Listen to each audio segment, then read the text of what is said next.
Hello, welcome back to the channel, or welcome if you're new here. My name is Stephanie, and this week I have another vlog style video for you guys while I kind of take care of things around the house. I have a feeling that for the most part, the majority of the type of content that I'll be posting on here kind of follows this vlog style format, but we'll see how things go in the future. That being said, this week I have a few hands-on related tasks that I really want to get done, meaning I kind of can't multitask that much while I'm getting them done, and I figured it would be the perfect opportunity for me to get through another audiobook. So I was originally planning on listening to Babel, but I did check it out. It's like 21 or 22 hours long, and genuinely speaking, I just don't think that I'm ready for that type of time commitment at the moment. So instead, I started listening to The 7 Husbands of Evelyn Hugo. And so far, I'm really enjoying it. I think that story style really fits the audiobook, I guess, format. How many times can I say format? But anyways, so far, I'm really enjoying it. I think it's a really interesting story and a really interesting premise. And I'm going to let that keep rolling while I take care of some of the things that I need to get done. So I'm going to bring you guys along, and yeah. Enjoy!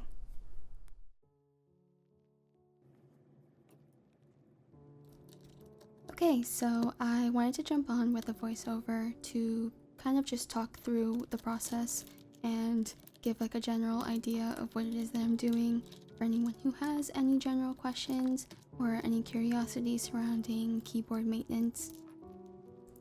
So, because this is a mechanical keyboard that I've modded to make sound and feel the way that I prefer, it does come with the caveat that about twice a year, based off my own personal usage, it needs to be kind of disassembled in a way and cleaned very deeply. So for this process, I'm using a keycap puller to go ahead and remove all of the keycaps. For anyone who's interested, I will be putting the names of everything that I use down in the description below.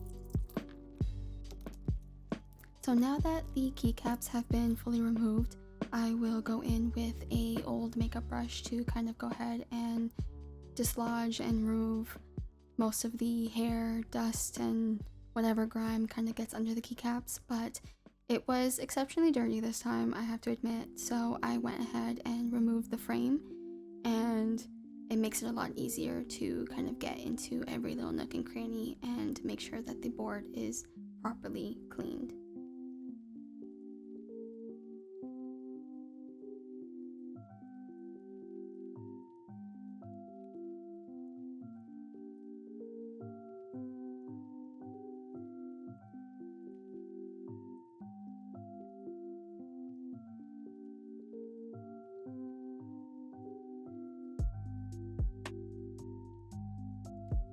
So typically using the old makeup brush is more than enough to get the board cleaned, but because it's been a while since my last cleaning session, I did have to switch over to a paper towel to really remove anything that was stuck to the board.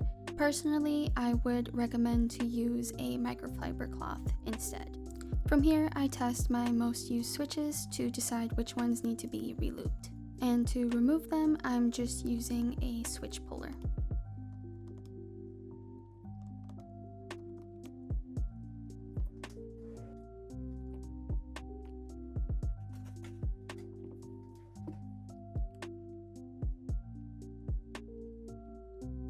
I'm also being a little bit lazy here, and instead of removing the stabilizers and relubing them from scratch, I am instead using some Krytox 105 and just using a brush to insert that into the grooves.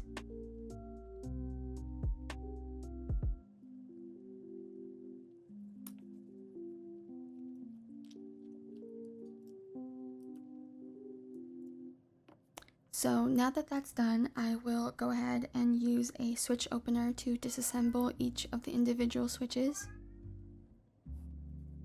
Once the switch is disassembled, I go ahead and use a stem holder to grab the stem, and I take some Krytox 205 on a thin brush. You'll notice that instead of dipping straight into the pot, I start off with what's on the cap because a little goes a long way and you definitely don't want to overloop your switches. So I just go ahead and I rub this on all four sides of the stem before placing that back into the spring. When you first start removing or disassembling switches, it can be a little confusing on how to properly put them back together, but after a few tries, you really get the hang of it. I always make sure to test the switch before I put it back into the board to make sure that it sounds and feels the way that I want it to. It helps to do a comparison between one that was relubed and one that wasn't, just so you get an idea of whether or not there was actually any improvement. From here on out, I just go ahead and repeat the same process for the remaining switches.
Now that that work is done, I'm just going ahead and reassembling the board.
To make this process easier for me, I typically take a picture of the board before I disassemble, just so that I know where all of the keys go and I don't really have to spend too much time second guessing myself.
So, little update for you guys. I am most of the way through the audiobook for The Seven Husbands of Evelyn Hugo, and I'm really enjoying it so far. It's been a really great listen. It's been a great read, however you want to say it. But that being said, I do kind of feel like I could use a little bit of a break. Not because I'm not enjoying it or like I'm not excited to finish it, but I just have an itch to read something completely different. So I'm going to use this opportunity to pick up Burn the House Down, which is a josei manga that's been on my TBR for months at this point. I don't know too much about it. I just kind of know that it's classified as like a drama mystery, which is kind of like right up my alley. And if I remember correctly, it's only like 8 volumes long, so for me that should be a pretty quick and easy read. So I'm gonna get into that and I'll let you guys know how it goes.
The hand is so creepy.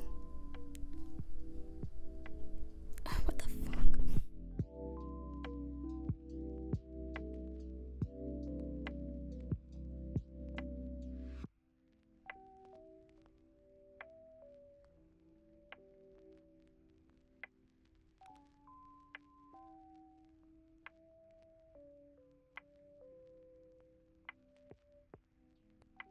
Okay, I'm not gonna lie. The fact that I'm only on chapter 3 and we're already getting hit with like a pretty big plot twist. I may be seated.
Creepy. It's creepy. This series is like perfectly horrific.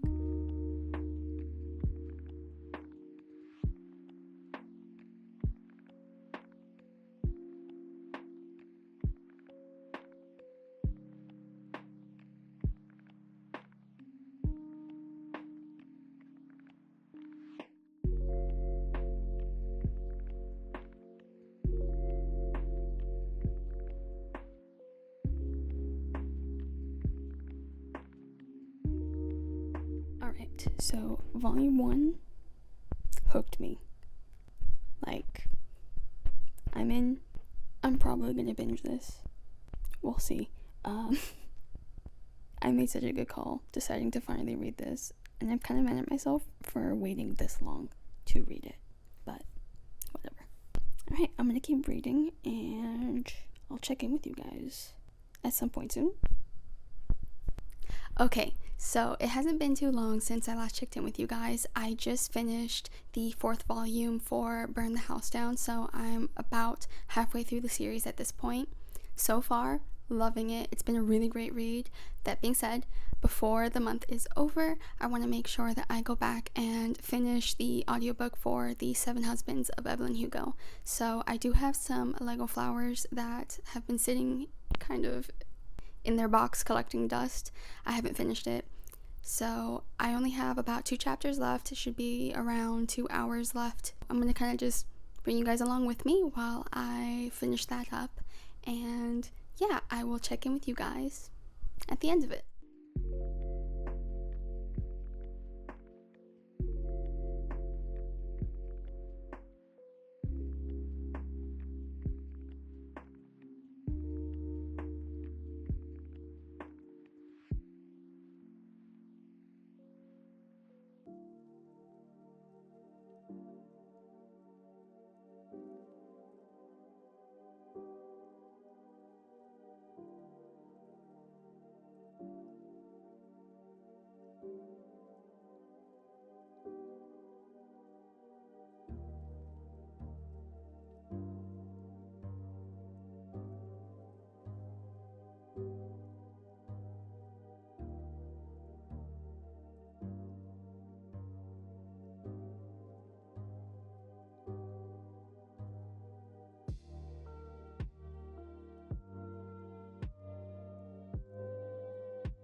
Okay, so that audiobook was honestly amazing.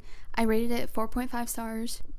Probably could have maybe bunched it up a little bit closer to like 4.75, but I feel like 4.5 is a really good spot. I really, really loved it. I don't know that the story itself will necessarily like stick with me for a very long time to come, but I still would highly recommend it. It was really, really good. The plot twist at the end of the connection between Monique and Evelyn was really unexpected. I had absolutely no clue that that was going to be what connected the two of them. Yeah, I'm just trying to like avoid spoiling anything, but really great listen. I definitely recommend enjoying that story in audiobook format if you're kind of like on the fence about it. Where do I go from here?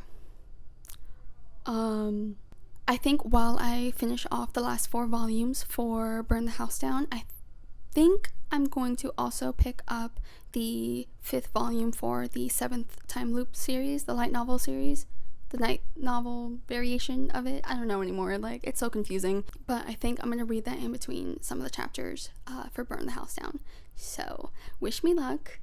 I feel like 7th Time Loop is gonna be casual enough to not drive me up a wall with like the intensity.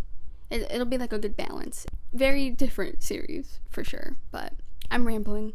I will see you guys soon, probably in my last update for the vlog, but yeah.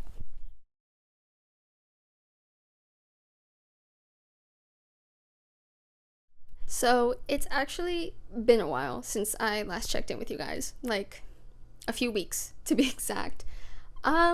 Things have gotten pretty hectic around here. I haven't had a lot of free time, so not a lot of free time kind of equates to not a lot of reading time, and even less time to film anything. But I am happy to say that I did finish the 5th volume for 7th Time Loop?